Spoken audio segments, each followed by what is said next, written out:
మరో ప్రధానమైనది ఏంటంటే లా అండ్ ఆర్డర్ అధ్యక్ష. ఈ లా అండ్ ఆర్డర్ కూడా పూర్తిగా ఫెయిల్ అయింది అధ్యక్ష. మా ముఖ్యమంత్రి గారు కూడా, జగన్మోహన్ రెడ్డి గారు కూడా ఢిల్లీలో ధర్నా కూడా చేశారు అధ్యక్ష. లా అండ్ ఆర్డర్ ఎంతవరకు ఫెయిల్ అయింది అధ్యక్ష, 30వ తారీఖున, జనవరి 30వ తారీఖున మాజీ మంత్రి గారు అంబటి రాంబాబు గారు ఒక ఆయన్ని, అదేవిధంగా అదేవిధంగా అధ్యక్ష మరో మంత్రి గారిని జోగి రమేష్ గారిని 1వ తారీఖు నిన్నటి రోజున మరి ఇంటికి వెళ్ళి ధర్నా చేయడమే కాకుండా ఇల్లు తగలబెట్టారు, వాళ్ళు కాళ్ళు తగలబెట్టారు. అందరూ తెలుగుదేశం కార్యకర్తలు.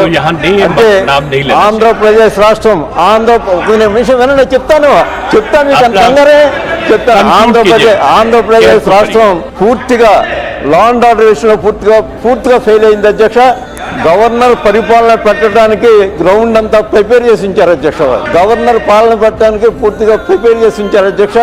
ఇంత లా అండ్ ఆర్డర్ ఇంత ఫెయిల్ అయితే ఎందుచేతంటే అధ్యక్ష, వారికి ఒక అపారమైనటువంటి నమ్మకం ఉంటుంది. కేంద్ర ప్రభుత్వం మా యొక్క సహకారాలతో అక్కడ నిలిచి ఉంది కాబట్టి మేము ఏం చేసినా చెల్లుతుందని ఒక దృఢమైనటువంటి తప్పుడు అభిప్రాయం వారు ఉన్నారు అధ్యక్ష. వారు ఉండిపోయి ఎప్పటికే 100 మంది పార్టీ కార్యకర్తలు 100 మంది మా పార్టీ కార్యకర్తల్ని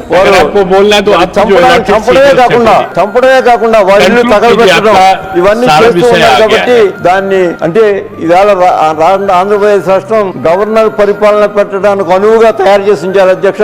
ఏదో రోజు ప్రధానమంత్రి గారిని ఒక 6 నెలల గవర్నర్ పరిపాలన పెట్టమండి, లా అండ్ ఆర్డర్ పీస్ఫుల్ గా ఉంటుంది అధ్యక్ష. లేకపోతే ఆంధ్రప్రదేశ్ రాష్ట్రంలో మీరు చూసే ఉంటారు అధ్యక్ష, మీరు కూడా టీవీలో ఈ 2 రోజుల నుంచి ఇళ్లు తగలబెడుతూ ఉన్నారు, వాళ్ళ కార్లు తగలబెడుతూ ఉన్నారు, వాళ్ళు కనపడితే చంపుతారు కూడా. ఆ విధంగా 10 మంది చంపారు కూడా. ఈ విధంగా మనం చేస్తున్నప్పుడు ఎందుచేత ఊరుకోవాలి, దాని మీద ఆలోచించవలసిన అవసరం ఉంది.